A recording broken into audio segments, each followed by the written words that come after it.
समंदर के अंदर डूबी हुई हजारों साल पुरानी सिटी से लेकर अजीबो गरीब दिखने वाले क्रिएचर्स तक, अंडर वाटर रिवर जैसा फिनोमेना हो या फिर समंदर के बॉटम से मिलने वाला खजाना, चाहे ओशन हो, रिवर्स या फिर लेक्स, दुनिया में पानी के अंदर बेशुमार मिस्ट्रीज पाई जाती हैं और पिछली कई सदियों से इन मिस्ट्रीज ने हम इंसानों को हैरत में डाल रखा है। लेकिन जैसे जैसे टेक्नोलॉजी एडवांस होती जा रही है वैसे वैसे ओशन मिस्ट्रीज में इजाफा भी होता जा रहा है और इसके साथ साथ हम कई मिस्ट्रीज को सॉल्व करने में, उनके राज जानने में कामयाब भी हो रहे हैं। ज़ेम टीवी की वीडियोस में एक बार फिर से खुशामदीद। नाजरीन, समंदर में अर्थक्वेक्स और वोल्केनो फटने से बहुत बड़ी वेव्स पैदा होती हैं। इन वेव्स को सुनामी कहा जाता है, जो बड़ी तेजी से साहिल पर मौजूद पूरे के पूरे शहरों को अपनी लपेट में ले लेती हैं। टोंगा के कैपिटल नुकुअलोफा के साहिल से 65 किलोमीटर दूर एक अंडर वाटर वोल्केनो है जिसको टोंगा वोल्केनो कहा जाता है। जनवरी 2022 में ये वोल्केनो फटने से एक खौफनाक सुनामी ने जन्म लिया जो सिर्फ 20 मिनट के अंदर अंदर साहिल तक पहुंच गया और इसकी शिद्दत इतनी ज्यादा थी कि 2000 किलोमीटर दूर न्यूजीलैंड में भी इसको महसूस किया गया। टोंगा वोल्केनो को मजीद एनालाइज करने के लिए जब इसकी सैटेलाइट फुटेज का मुआयना किया गया तो एक्सपर्ट्स ये देखकर हैरत ज़दा रह गए कि इस वोल्केनो की शिद्दत हिरोशिमा पर गिरने वाले न्यूक्लियर बॉम्ब से भी 100 टाइम्स ज्यादा थी। ये तो रहा अंडर वाटर वोल्केनो से पैदा होने वाले सुनामी का मामला, लेकिन रिसेंटली समंदर में और भी कई स्ट्रेंज फिनोमेना और क्रिएचर्स देखे गए हैं जो शायद सुनामी की तरह इतने डेंजरस तो नहीं, लेकिन सबके रोंगटे खड़े करने में इन्होंने भी कोई कसर नहीं छोड़ी। तो आइए शुरू करते हैं। नंबर 8, समंदर के बॉटम पे हजारों नहीं लाखों तबाहशुदा डूब जाने वाली शिप्स का मलबा मौजूद है। इनमें से ज्यादातर को तो हम आज तक नहीं ढूंढ सके क्योंकि उनकी लोकेशन और गहराई इतनी ज्यादा है जहां इंसानों का पहुंचना पॉसिबल ही नहीं है। लेकिन वक्त के गुजरते नई डाइविंग टेक्नोलॉजीज की मदद से हम ज्यादा से ज्यादा शिप रैक्स ढूंढने में कामयाब होते जा रहे हैं। ईयर 1901 में ग्रीस के एक आइलैंड एंटीकथेरा के करीब डीप सी डाइवर्स को एक शिप का मलबा मिला। इस मलबे से उनको जो कुछ मिला उसने हमारे ह्यूमन हिस्ट्री के कॉन्सेप्ट को ही बदल कर रख दिया। शिप के इस मलबे में एक बक्सा भी मौजूद था जिसमें मार्बल स्टैचूज, वाजेज यानी गुलदान, ज्वेलरी, एंशिएंट कॉइन्स और एक जंग शुदा मेटल का टुकड़ा भी मिला। बाकी सब चीजें तो समझ आ रही थीं, लेकिन मेटल का ये गैर मामूली टुकड़ा काफी अजीब लग रहा था।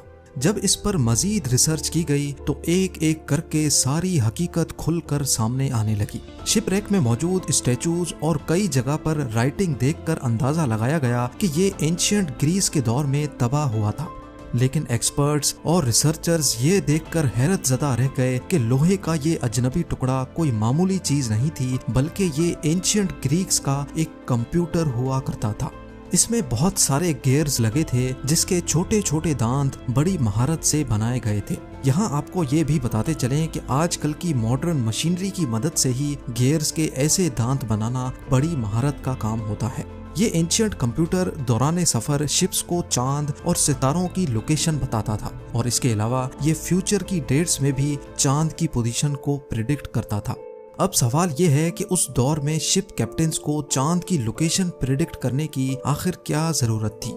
असल में चांद की ग्रेविटेशनल पुल की वजह से समंदर में लहरें पैदा होती हैं। इन लहरों में कैप्टन को शिप कंट्रोल करने में काफी प्रॉब्लम होती थी। इसी वजह से वो कोशिश करते थे कि अपना सफर तब कंटिन्यू किया जाए जब चांद समंदर के ऊपर ना हो। यही वजह थी कि 2000 साल पहले एंशिएंट ग्रीक्स ये खास मैकेनिकल कंप्यूटर इस्तेमाल किया करते थे।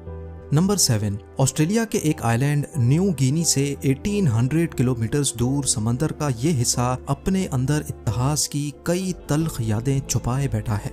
चुक लगून के नाम से जाना जाने वाला ये समंदर का वो हिस्सा है जिसके बॉटम पर बेशुमार fighter jets, ships, tanks, trucks और आर्टिलरी शेल्स का मलबा मौजूद है। ये सब देखकर डीप सी डाइवर्स को वर्ल्ड वॉर 2 का वो दिन याद आता है जब अमेरिका ने ऑपरेशन हेल स्टोन करके जापान की 40 warships, 2 light cruisers, 4 destroyer ships, 9 auxiliary ships, 2 दर्जन से ज्यादा कार्गो वेसल्स और 250 एयरक्राफ्ट्स को तबाह कर दिया था।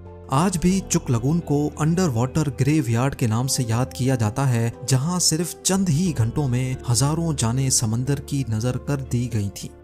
नंबर 6, एंटार्क्टिका में जमे हुए ओशन के नीचे मौजूद ये यॉट एक फिल्म की शूटिंग के दौरान तूफानी लहरों में डूब गई थी।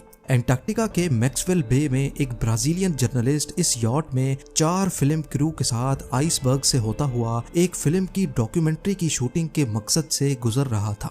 तभी इनका रास्ता तेज तूफानी लहरों ने रोक दिया।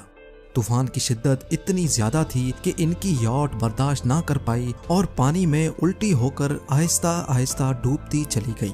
पूरे 1 साल तक ये यॉट एंटार्क्टिका के जमे हुए पानी के नीचे फंसी रही और कुछ ऐसा मंजर पेश करती रही।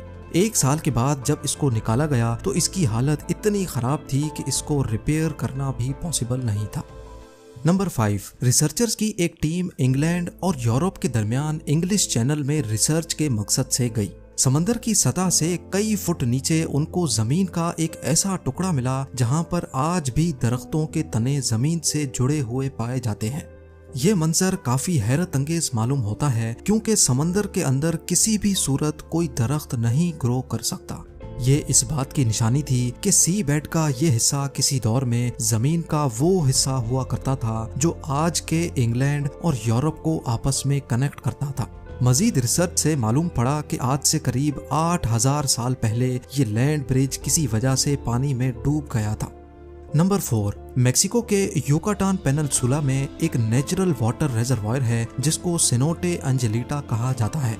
इसकी खास बात यह है कि पानी के अंदर जाते ही 55 मीटर की गहराई के बाद एक रिवर मौजूद है जो पानी के अंदर ही बहती है। ये दिलकश मंजर देखने के लिए रोजाना कई डाइवर्स यहाँ जाते हैं क्योंकि पानी के अंदर ही किसी दरिया का बहना वाकई काफी एक्स्ट्रा ऑर्डिनरी एक्सपीरियंस है।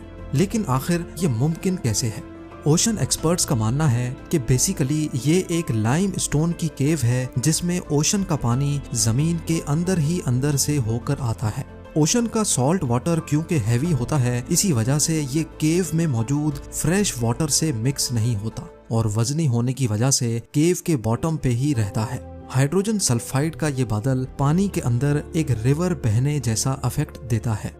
नंबर 3, बहामस में मौजूद सतह समंदर से सिर्फ 6 मीटर की गहराई पर गोल पत्थरों से बना एक रास्ता देखने को मिलता है जो एक नामालूम मकाम की तरफ जाता है। बिमिनी आइलैंड के करीब समंदर में 1 किलोमीटर लंबा ये रास्ता बिमिनी रोड के नाम से जाना जाता है। जब पहली बार 1930 में यह रास्ता डिस्कवर किया गया तो इसको लेकर कई थ्योरीज गर्दिश करने लगी। कुछ लोगों का मानना था कि ये एक नेचुरल रॉक फॉर्मेशन है जबकि दूसरों का मानना था कि ये रास्ता एंशिएंट इजिप्शियंस के किंग ने अंडर वाटर एटलांटिस सिटी में जाने के लिए बनाया था। बस यही वजह है कि ये मिस्टीरियस रॉक फॉर्मेशन या फिर बिमिनी रोड काफी पॉपुलर है।